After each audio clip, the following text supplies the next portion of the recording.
ନାଇଁ ଏଟା ତ ଦି ପକ୍ଷରୁ ଆମେ କହିପାରିବା କି ଯେହେତୁ ଆମର ବୟସ ସୀମାଟା ବଢିଛି ତ ବର୍ତ୍ତମାନ ଆମେ ଯୋଉମାନେ ପିଲାମାନେ ଟେକ୍ନିକାଲ କୋର୍ସ କରୁଥିଲେ କିମ୍ବା ଘରେ ବସିକି ଥିଲେ ତାଙ୍କର ବୟସ ଗଡି ଯାଉଥିଲା ବହୁତ ଟେନସନରେ ଥିଲେ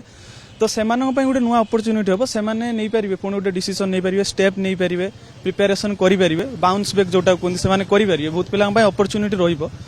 ଆଉ କିଛି ପିଲାଙ୍କ ପାଇଁ କମ୍ପିଟିସନ ବି ହବ କାହିଁକି ନା ଦେଖନ୍ତୁ ଧରାଯାଉ କିଛି ପିଲା ପ୍ରଥମରୁ କିଛି କୋର୍ସ କରିକି ରହି ଯାଇଥିଲେ ଚାକିରି ସୀମା ତ ବଢି ଯାଉଛି ନା କିନ୍ତୁ ଯୋଉ ଜୁନିୟର ପିଲାମାନେ ଆସୁଛନ୍ତି ନୂଆ ଫ୍ରେଶ ପିଲା ତ ତାଙ୍କର କଣ ହଉଛି ନା ବିଗତ ଯୋଉ ପାଠ ସେ ପ୍ରିଭିୟସଲି ପଢିକି ଆସୁଛନ୍ତି ତାଙ୍କ ସହିତ ତାଙ୍କର ରିସେଣ୍ଟ ଟଚ୍ ରହୁଛି ତେଣୁକରି ସେମାନେ ଯଦି କୌଣସି କୋଚିଂ ସେଣ୍ଟର କି କମ୍ପିଟେଟିଭ ଏକ୍ଜାମ୍ସ ର ପ୍ରିପେୟାର କରୁଛନ୍ତି ତ ସେମାନେ କଣ କରିବେ ନା ଶୀଘ୍ର ଟଚ୍ କରିପାରିବେ ମାନେ ପାଠଟାକୁ କିନ୍ତୁ ଆମର ଟିକେ ଟଚ୍ କରିବା ଟିକେ ଲେଟ୍ ହବ ଆମକୁ ପୁଣି ଜିରୋରୁ ଷ୍ଟାର୍ଟ କରିବାକୁ ପଡିବ କାହିଁକି ନା ଆମେ ଟଚ୍ କିଛି ଦିନ ହବ ଛାଡିଦେଲୁଣି ତ ଏଇଟା ଗୋଟେ ପ୍ରୋବ୍ଲେମ ହବ କିନ୍ତୁ ବାକି ସରକାରଙ୍କର ପଦକ୍ଷେପଟାକୁ ଆମେ ବହୁତ ମାନେ ପ୍ରେରଣା ଯୋଗ୍ୟ ବୋଲି ମନେ କରିବୁ କାହିଁକି ନା ଯାହା ବି ହେଲେ ଗୋଟେ ନୂଆ ଆଶା ସଞ୍ଚାର କରିବ ଯୁବପିଢି ମାନଙ୍କ ଭିତରେ ଯାହା ବି ହେଲେ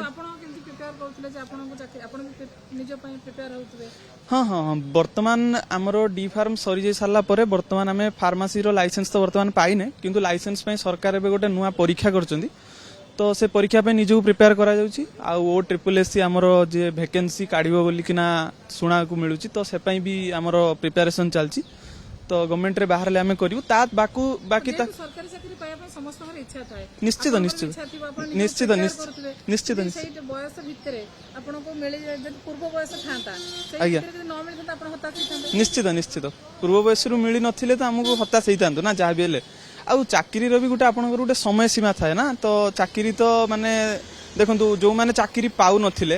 ସେମାନଙ୍କର ବୟସ ଗଡି ଯାଉଥିଲା ସେମାନେ ଭାବୁଥିଲେ କି ଆଉ ଚାକିରି ଆମେ କରିପାରିବା ନାହିଁ ତ ସେମାନେ କଣ କରୁଥିଲେ ପ୍ରାଇଭେଟ କୌଣସି ନର୍ସିଂ ରୁମ୍ ରେ ମୁଁ ମେଡିକାଲ ପ୍ରସ୍ପେକ୍ଟିଭ ରୁ କହୁଛି ତ ପ୍ରାଇଭେଟ ମେଡିକାଲ କୋଉଠି ଅଛି ତ କିଏ କୋଉଠି ଦୋକାନ କରୁଥିଲା ଲାଇସେନ୍ସ ରେ ୟୁଟିଲାଇଜ କରୁଥିଲା ତ ସେମାନେ ଥିଲେ ଯେହେତୁ ସରକାର ଟିକେ ଆମକୁ ଗ୍ୟାପ୍ କରିଦେଇଛନ୍ତି ଯୋଉମାନଙ୍କର ପାଠ ସହିତ ଟଚ୍ ଥିଲା କିମ୍ବା କୋଉମାନେ ଟିଚରସିପ୍ ଲାଇନ୍ କୁ ବି ପଳେଇଥିଲେ ତ ସେମାନେ ଭାବିପାରିବେ କି ହଁ ଆଉ ଆମ ପାଖରେ ବି ଗୋଟେ ଅପସନ୍ ଆସୁ ସେକେଣ୍ଡ ଅପସନ୍ ଗୋଟେ ବଞ୍ଚୁଛି ହେଇପାରେ ଏଇ ସେକେଣ୍ଡ ଅପସନ୍ ଭିତରେ ବି ଆମକୁ ଚାନ୍ସ ମିଳିଯାଇ ପାରିବ ଏଇଟା ଗୋଟେ